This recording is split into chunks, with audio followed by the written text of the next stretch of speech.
Assalamualaikum warahmatullahi wabarakatuh.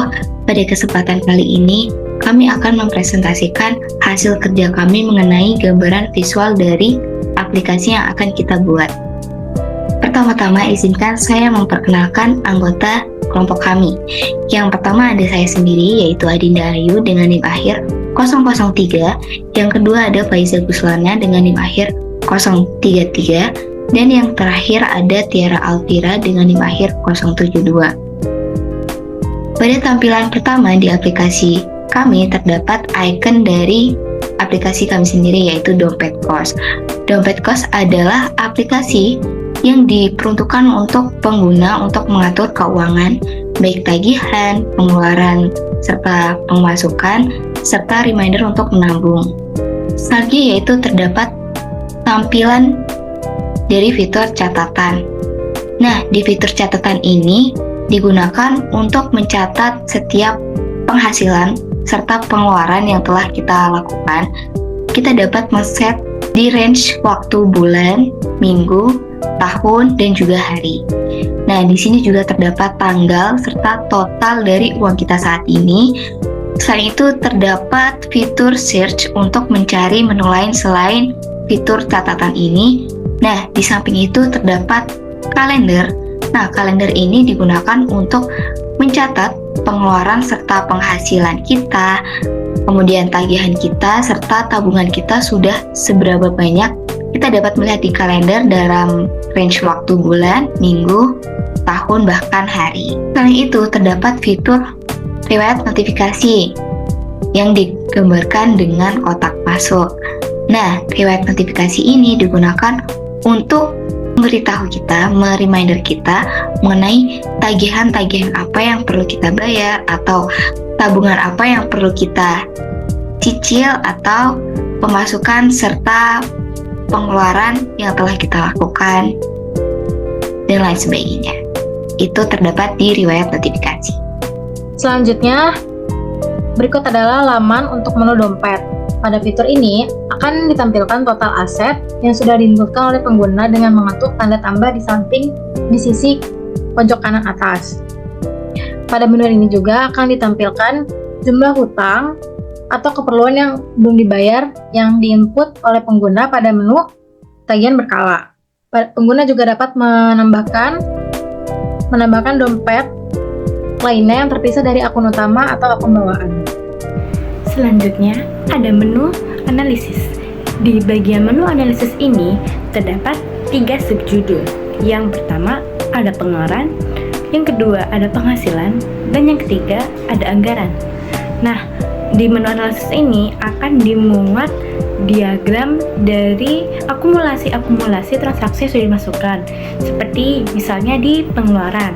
Di pengeluaran ini total dulu berapa pengeluaran yang sudah dikeluarkan dalam hitungan bulan, tahun, atau minggu. Lalu nanti akan dimuat kebutuhan yang digunakan selama pengeluaran itu. Jadi misal total pengeluaran 50.000. Pengeluaran 50.000 itu tadi terdiri dari 100% makanan. Lalu yang selanjutnya ada bagian submenu penghasilan. Nah, dari penghasilan ini akan ditotal berapa penghasilan yang didapatkan dari berbagai transaksi yang sudah dimasukkan. Misalkan dari upah gaji terdapat pemasukan sebesar Rp100.000 dan itu merupakan total dari seluruh penghasilan. Jadi nanti diagram akan memunculkan 100% digunakan sebagai upah. Lalu selanjutnya ada bagian submenu anggaran. Di bagian submenu anggaran ini nantinya akan terdapat anggaran yang sudah ditentukan oleh pengguna. Misalnya, pengguna menentukan anggaran 100.000 untuk total biaya makan. Pengguna sudah menggunakan sebesar 50.000 dari total anggaran yang sudah ditetapkan. Maka dari itu, diagram yang muncul akan berupa diagram 50% dari total anggaran yang sudah digunakan. Pada fitur menu lain, di sini terdapat riwayat notifikasi, tabungan, tagihan berkala, anggaran, dan juga notifikasi. Selain itu terdapat fitur setting yang digunakan untuk menyeting sound suara yang ingin kita gunakan, menu bahasa, dan lain sebagainya. Pada fitur riwayat notifikasi, seperti yang telah disampaikan di tampilan sebelumnya, untuk fitur tabungan di sini digunakan untuk mereminder kita dalam menabung. Kita dapat menabung untuk membeli jaket, membeli sepatu, atau wishlist lainnya. Nah, untuk fitur tagihan berkala digunakan untuk mereminder kita dalam membayar tagihan, seperti tagihan membayar kos atau tagihan membayar listrik. Nah, di tagihan ini kita dapat menyeting di range bulan, hari, minggu, bahkan tahun. Selanjutnya untuk fitur anggaran. Nah, di fitur anggaran ini dapat mereminder kita batas uang yang dapat kita gunakan. Dan terakhir untuk fitur notifikasi digunakan untuk men-set notifikasi yang kita butuhkan. Misal kita butuh untuk menabung atau butuh untuk mereminder kita dalam membayar tagihan ataupun mereminder kita dalam menggunakan jumlah uang. Selanjutnya terdapat menu riwayat notifikasi. Berikut adalah tampilan laman riwayat notifikasi. Ketika pengguna sudah mengatur pengingat, notifikasi akan muncul pada pop-up layar utama pengguna, smartphone pengguna. Dan kemudian notifikasi yang belum dibuka akan tersimpan pada laman riwayat notifikasi sehingga pengguna dapat membukanya kapanpun. Selanjutnya, ada bagian menu tabungan. Di bagian menu tabungan, pengguna bisa menambahkan berbagai rencana tabungan yang ingin direncanakan. Nah, bagaimana caranya?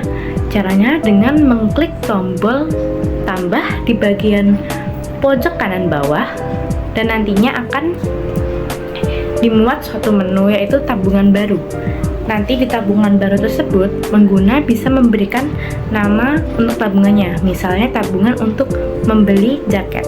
Nanti akan dituliskan keperluan ke tabungan yaitu jaket baru, lalu uang yang disimpan itu adalah uang yang akan disimpan oleh pengguna. Misalnya mau menyimpan uang sebesar 10.000 dulu, maka diketikkan nominal 10.000. Lalu pada target itu nanti bisa dimasukkan berupa misal jaket harganya berupa 150.000, maka targetnya nanti dituliskan sebesar 150.000. Itu pun opsional karena tabungan ini nanti bisa bersifat menabung saja. Jadi nanti tidak tentukan target nominal berapa saja yang akan ditabungkan. Lalu yang terakhir ada bagian deadline. Dari deadline ini juga opsional dikarenakan bisa jadi tabungan ini dilakukan secara terus-menerus hingga memenuhi kebutuhan pengguna.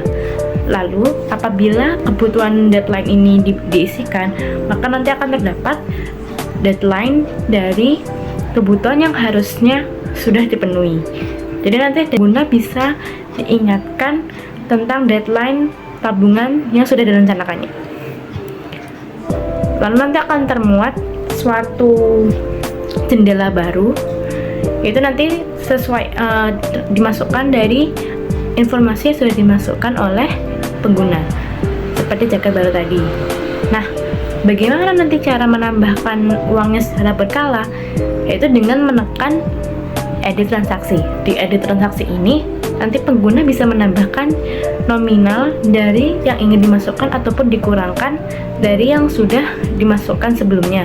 Misalnya sudah dimasukkan sebesar 40.000. Jika sudah dimasukkan sebesar 40.000, maka pengguna bisa menambahkan nominal sesuai yang ingin diinginkan ataupun mengurangi nominal yang sudah dimasukkan, sehingga nanti dari 40.000 itu nanti bisa berkurang ataupun bertambah sesuai kebutuhan pengguna.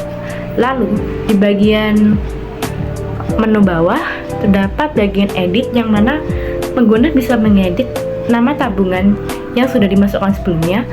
Lalu pengguna bisa menghapus tabungan yang sudah ada, serta pengguna bisa melihat riwayat dari tabungan tersebut. Misal tabungan diambil sebesar 10.000 ataupun tabungan ditambahkan sebesar 10.000. Lalu untuk tombol yang terakhir yaitu menu notifikasi, yang mana nanti ketika pengguna menekan tombol tersebut, pengguna bisa diingatkan terkait tabungan yang sudah direncanakan.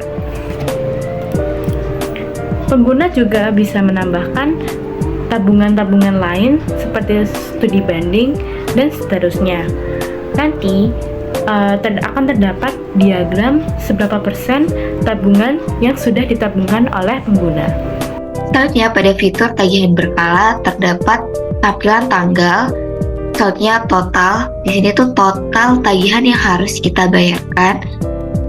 Kemudian ada jumlah uang kita saat ini dan jumlah uang kita yang kurang. Nah, selanjutnya kita juga bisa men-set tagihan ini berdasarkan range bulan, minggu, tahun, bahkan hari. Sebagai contoh, terdapat pembayaran kos dengan nominal 500.000. Kemudian terdapat pembayaran listrik dengan nominal 100.000 dan terdapat tagihan belanja bulanan dengan nominal 50.000. Itu terdapat tenggat waktu yang harus kita lakukan untuk membayar tagihan tersebut. Di sini kita hanya memiliki uang sebesar 500.000 yang hanya dapat digunakan untuk membayar kos. Sedangkan jumlah uang yang kurang yaitu 150.000 untuk membayar tagihan listrik dan belanja bulanan, uang kita masih kurang. Selain itu, terdapat fitur riwayat notifikasi yang telah dijelaskan di tampilan sebelumnya. Selanjutnya adalah menu anggaran. Berikut adalah tampilan dari laman anggaran yang dapat digunakan oleh pengguna untuk mengatur jumlah anggaran yang dibutuhkan untuk kebutuhan penting dalam jangka yang bervariasi seperti tahunan, bulanan, dan mingguan. Pengguna dapat memasukkan jumlah anggaran melalui tanda tambah pada laman anggaran. Lalu berikut adalah tampilan dari anggaran yang sudah dimasukkan. Lalu, di bagian menu terakhir terdapat setelan notifikasi. Di setelan notifikasi ini nantinya akan memuat berbagai rekapan dari transaksi-transaksi yang sudah dimasukkan oleh pengguna, seperti tabungan, anggaran, tagihan berkala, dan lain sebagainya yang sudah dimasukkan oleh pengguna. Lalu nantinya apabila notifikasi dinyalakan oleh pengguna, maka pengguna akan mendapatkan notifikasi terkait transaksi yang dinyalakannya, seperti misalnya anggaran bulanan. Anggaran bulanan ini memiliki batas yaitu sebesar 1 juta rupiah.